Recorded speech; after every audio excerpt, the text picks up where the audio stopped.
mes amis, comme vous voyez, on est sur le bord de la rivière qui s'appelle Waro. Alors, elle aussi, elle a droit de parole. Et elle est vigoureuse, cette parole, cette année, parce qu'avec toute la pluie que nous avons eue, elle n'a pas beaucoup descendu comme les années dernières. Alors, on va demander que le torrent soit à la même intensité que celui-ci va devenir dans notre cœur.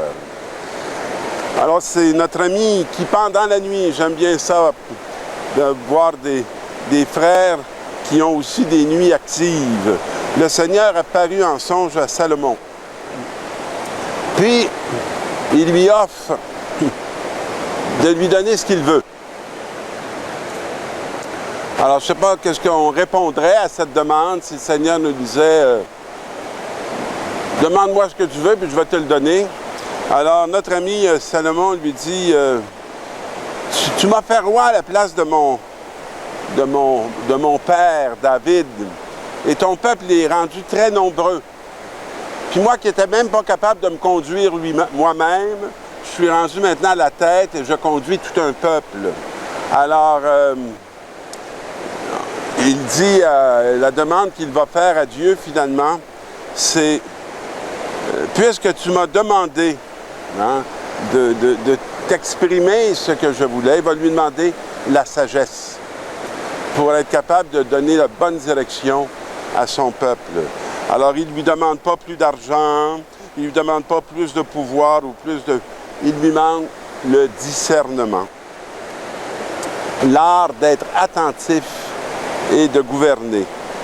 Alors, notre Dieu lui dit, « Je te donne un cœur intelligent et sage. » Dans nos sociétés un peu technologiques, on s'enferme souvent dans la connaissance de la technologie et on échappe souvent le sens de la direction même de notre être, de notre vie. Et on a comme moins besoin d'appartenir à un corps de sagesse qui est, je dirais, le peuple avec lequel on décide d'être en marche. Alors, c'est important d'être ce peuple en marche, parce que nous avons au milieu de notre société à rendre un témoignage d'une sagesse qui est bien différente de celle qui vient de la technologie ou du commerce, mais qui est une sagesse de vie. Dans la deuxième lecture, Dieu fait tout pour que nous partagions un jour la gloire du Christ. Et la gloire du Christ, c'est d'être victorieux sur la mort. La gloire du Christ, c'est d'avoir accompli tout au long de son chemin terrestre la volonté de son Père. Et la gloire du Christ, c'est d'avoir conduit des hommes et des femmes au salut. Alors, une histoire non pas où on se perd, mais une histoire où on se trouve. Et le seul lieu où on peut vraiment se trouver, c'est en Dieu. Ce n'est pas dans les biens terrestres qu'on se trouve.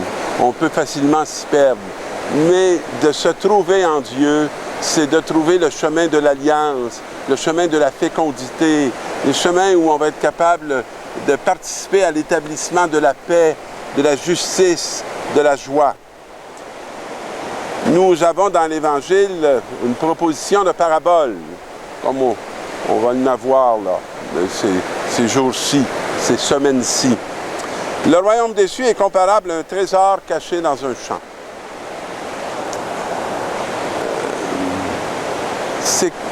Quel est le trésor que l'on cherche? Et le trésor, il est dans le champ. Alors, dans le champ de nos vies, il y a un trésor, mais ce trésor est caché. Et on ne peut le trouver si on ne développe pas cette attitude de recherche. Et on va trouver ce que l'on cherche. Alors, il ne nous sera pas donné de trouver ce que l'on ne cherche pas. Alors, dans cette parabole, l'homme qui trouve le trésor qu'il cherche le cache à nouveau. Drôle d'attitude. Mais C'est comme si, ayant trouvé ce trésor, il y a quelque chose qu'il faut qu'il advienne. Alors il va aller faire une démarche. Il va vendre tout ce qu'il possède. Et il achète ce champ. C'est comme si la parabole nous disait, on ne sera pas digne de notre champ et du trésor que l'on trouve dans ce champ si on ne se dépossède pas de tout. C'est comme si ce trésor, on ne peut que l'accueillir et le recevoir dans une dépossession totale. C'est tout un projet de vie. Ça ne peut pas se faire de façon instantanément. Mais quand on trouve, c'est comme si l'heure est arrivée, parce qu'on s'est préparé à être capable de mériter, je dirais, le trésor. Le royaume des cieux est encore comparable à un négociant qui recherche des perles fines. Puis on sait qu'il peut faire le tour du monde pour trouver des perles fines. On sait que le négociant va vraiment aller rencontrer tous ceux qui ont un produit à lui offrir, qui peuvent faire son bonheur, faire évoluer sa négoce. Alors, étant qu'il a trouvé une perle de pluie, il s'en est allé vendre tout ce qu'il avait. Puis il l'a acheté. Est-ce que l'on achète cette humanité, ce Fils que Dieu nous envoie, qui est Jésus-Christ? Est-ce qu'on est prêt à renoncer à tout bien pour le bien unique? C'est une question que, comme croyants, on pose tout au long de notre existence. Qu'est-ce qui est premier dans ma vie? Alors, le royaume des cieux est encore comparable à un filet qu'on jette dans la mer et qui ramène toutes sortes de poissons. On est devant une multitude, un filet qui contient beaucoup d'espèces. Et quand il est plein, on le tire sur le rivage. On s'assit, on ramasse dans des paniers ce qui est bon et on rejette ce qui vaut rien. Alors, il y a comme un choix, il y a comme un tri. Alors, le royaume de Dieu ressemble à ça. Alors, il y a des choses qu'on doit garder, puis il y a des choses qu'on doit rejeter. Ainsi en sera-t-il à la fin du monde. Des anges vont venir séparer les méchants des justes et les jetteront dans la fournaise.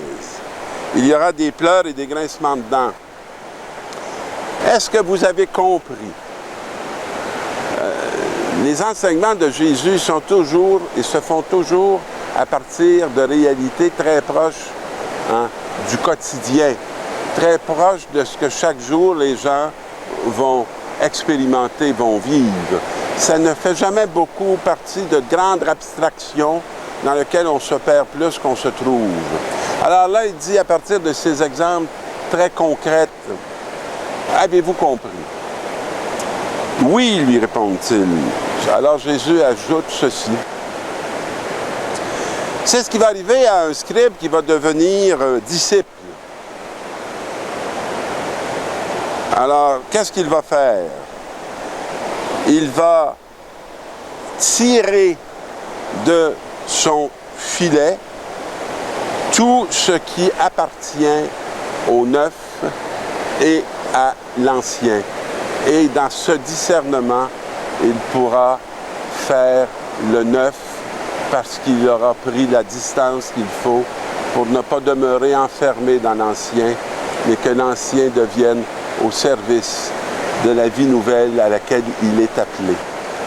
On va demander au Seigneur d'être capable de faire le renouvellement de nos vies et le renouvellement de nos regards et de faire ces choix qui sont capitaux pour qu'on demeure des vivants à chaque étape de nos vies. Bonne semaine et un bon travail dans les discernements et vos pratiques.